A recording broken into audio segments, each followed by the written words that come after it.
ప్రియులారా, బాగున్నారా? దేవుని వాక్యాన్ని క్రమంగా చదువుతున్నారా? ప్రార్థించుతున్నారా?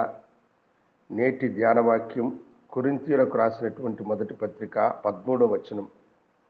మరియు ఏ స్త్రీకైనను అవిశ్వాసి అయిన భర్తయుండి ఆమెతో కాపురము చేయ ఇష్టపడని ఎడల ఆమె అతన్ని పరిత్యజింపకూడదు. అవిశ్వాసి అయిన భర్త భార్యను బట్టి పరిశుద్ధపరచబడును. సౌందర్య పేరుకు తగినట్లుగానే సౌందర్యవంతురాలు. ఆమె పేద కుటుంబంలో పుట్టిన దేవుని యందలి భయము భక్తి గల బిడ్డ. అంతేకాకుండా ప్రార్థనే తన జీవితము అని ఎప్పుడూ ప్రభువుని ప్రార్థిస్తూ ఎంతో భక్తితో జీవించినటువంటి బిడ్డ. అవినాశితో ఆమెకు వివాహం చేసినారు. అవినాశి కుటుంబము స్థితివంతుల కుటుంబము. అవినాశి కూడా అందగాడే, చూడువారి అందరూ కూడా వారిద్దరిని చూడముచ్చట జంట అని అన్నారు.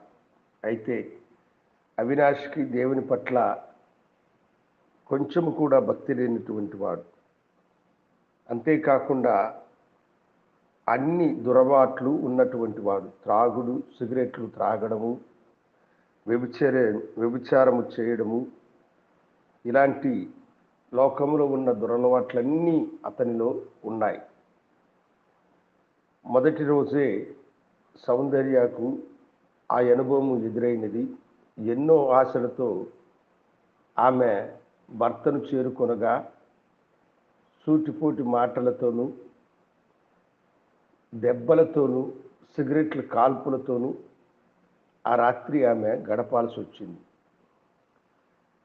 ఇలాంటి జీవితం ఎందుకు, విడిచి వెళ్ళిపోదామా అన్నటువంటి మనసు ఆమెకు కలిగిన, తన కుటుంబము ఈ బాధను తట్టుకునేటువంటి కుటుంబము కాదు కనుక ఆమె దానిని ఓర్చుకొని అతని కొరకై దేవుని సన్నిధిలో ప్రార్థించడం మొదలుపెట్టింది. అయితే అవినాష్ యొక్క ఆగడాలు రోజు రోజుకి ఎక్కువైనాయే కానీ తగ్గలేదు. ఆమె ఎదురుగానే పరస్త్రీలను తీసుకొని వచ్చి వారితో వ్యభిచరించేటువంటి వాడు. మానసికంగా శారీరకంగా ఆమెను ఎంతో బాధపెట్టి వేదనపరిచి అందులో ఆనందాన్ని అనుభవించేవాడు. కన్నీరు దెబ్బలు తప్ప ఆమెకి ఇంకేది మిగలలేదంటే అది అతిశయం కాదు.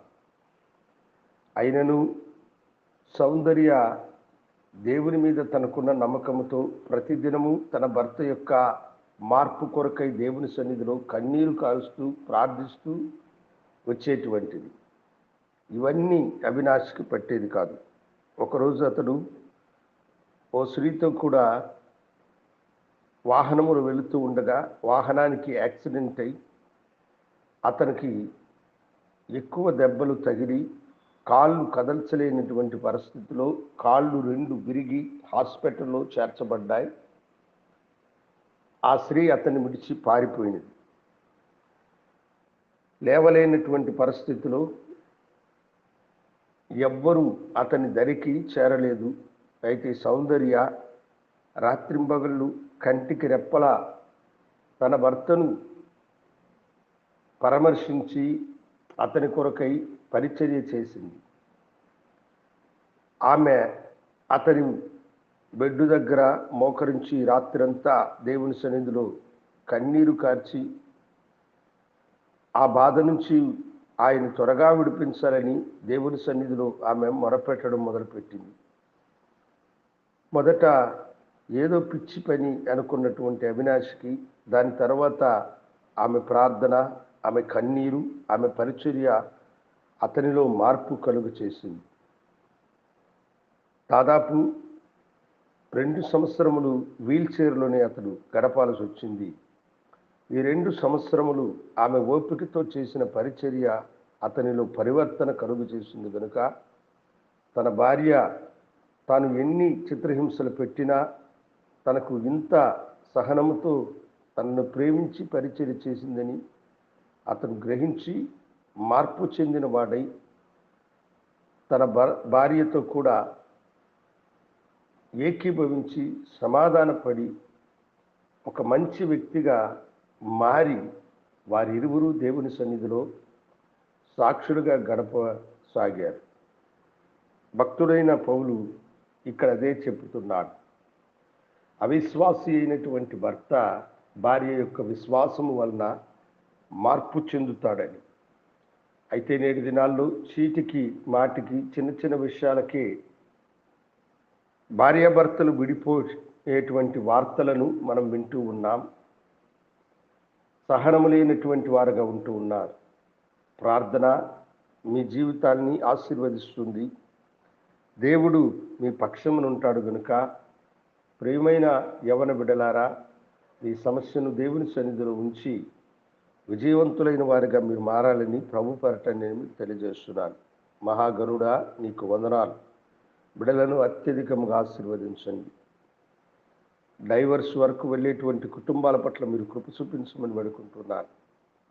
వారి లేమిని కలిమిగా మార్చండి. వ్యాధి బాధల నుంచి బిడ్డలను విడుదల చేయండి. గర్భఫలం లేని వారికి గర్భఫలం ఇవ్వండి. అత్యధికమైనటువంటి ఆశీర్వాదాలు పొందుకునే భాగ్యం ఇవ్వండి. చదువుకునే బిడ్డలకు మీరు తోడుగా ఉండి మంచి జ్ఞానమునిచ్చి ఏ యొక్క కాలేజీలో సీటు కొరకై ప్రయత్నం చేస్తున్నారో ఆ కాలేజీలో వారికి సీటును అనుగ్రహించి ఆశీర్వదించండి.